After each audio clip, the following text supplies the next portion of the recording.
Poursuivons notre voyage avec Jean le disciple de Jésus et voyons l'essence même, l'heure de gloire, la croix et la résurrection. Ce fut le thème qui nous a été proposé cette semaine.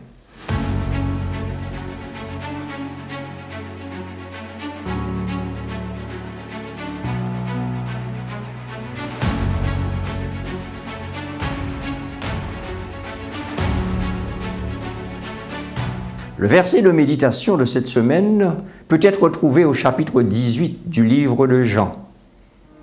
Pilate lui dit : « Tu es donc roi ?» Jésus lui répondit : « Tu le dis, je suis roi. Je suis né et je suis venu dans le monde pour rendre témoignage à la vérité. Quiconque est de la vérité, écoute ma voix. »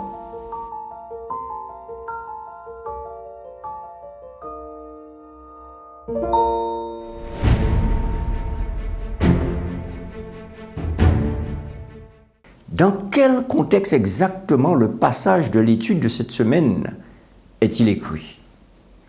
Le conflit cosmique entre le bien et le mal se joue dans la vision du monde du Christ et la vision du monde de Pilate. L'homme qui a eu le destin de Jésus entre ses mains pendant un instant, bien que Jésus devait passer par la mort. Mais pour Pilate, ce n'était pas une fatalité. Il n'était pas obligé d'être celui qui allait livrer Jésus. Malheureusement, pour le gouverneur romain, il n'a pas voulu croire à la vérité qui aurait changé sa destinée. Pilate n'a pas eu une foi suffisamment puissante. Ainsi, Jésus fut livré à la mort. La croix et la résurrection de Jésus sont donc deux événements fondamentaux dans le christianisme. Bien sûr, des événements chargés de significations profondes et multiples.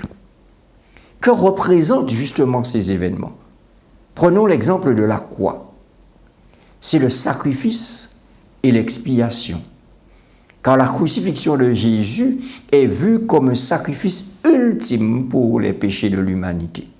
En mourant sur la croix, Jésus a pris sur lui les péchés du monde, offrant ainsi la possibilité de réconciliation avec Dieu. Sur la thématique de l'amour et de la compassion, la croix est un symbole puissant de l'amour inconditionnel de Dieu. Jésus a volontairement souffert et il est mort pour montrer l'étendue de cet amour divin pour chaque individu. La notion de rachat et de libération au travers de ces événements. Par sa mort, Jésus rachète l'humanité, libérant ainsi les croyants de la condamnation du péché et leur offrant la possibilité de vivre une vie nouvelle en Dieu. Qu'en est-il de la notion d'obéissance et de foi? La croix illustre l'obéissance parfaite de Jésus à la volonté de Dieu et surtout son engagement total envers sa mission divine. La résurrection, c'est le symbole de la victoire sur la mort. La résurrection de Jésus, 3 jours après sa crucifixion, prouve sa victoire sur la mort et sur le péché. Elle démontre qu'il a le pouvoir de donner la vie éternelle. Et donc, il y a cette notion d'espoir et d'assurance liée à cette résurrection, car elle est une source d'espérance pour les chrétiens, affirmant que la vie ne s'arrête pas à la mort physique. Cette résurrection promet une vie éternelle à ceux qui croient en Jésus. D'où cette notion de nouvelle vie, car la résurrection symbolise une nouvelle vie spirituelle pour les croyants.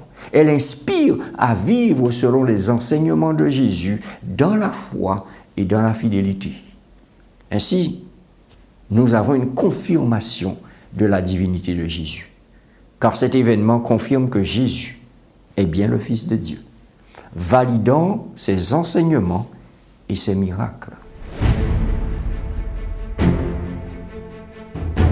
Quelle résonance dans mon cheminement chrétien! Ces deux événements sont au cœur de la foi chrétienne, offrant un cadre pour comprendre le message de salut et de rédemption apporté par Jésus. Ensemble, ils forment le fondement de l'espérance chrétienne, appelant à une vie de foi, une vie d'amour, une vie de transformation spirituelle. Rappelons-nous ces paroles de Jésus s'adressant à son Père. Père, glorifie ton Fils, afin que ton Fils te glorifie. Contrairement aux apparences, la mort ignominieuse de Jésus sur la croix, suspendu entre deux malfaiteurs, a été l'heure de gloire du Fils de Dieu sur la terre. Car c'est là que la vérité a triomphé. C'est là que Jésus a crucifié Satan et ses ambitions machiavéliques. C'est surtout à ce moment précis que Jésus a validé la provision pour notre salut éternel.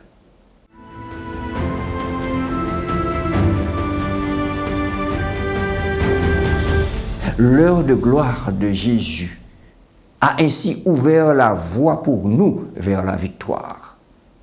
Alléluia, gloire à Dieu. Et c'est bien ça que chacun de nous devra retenir.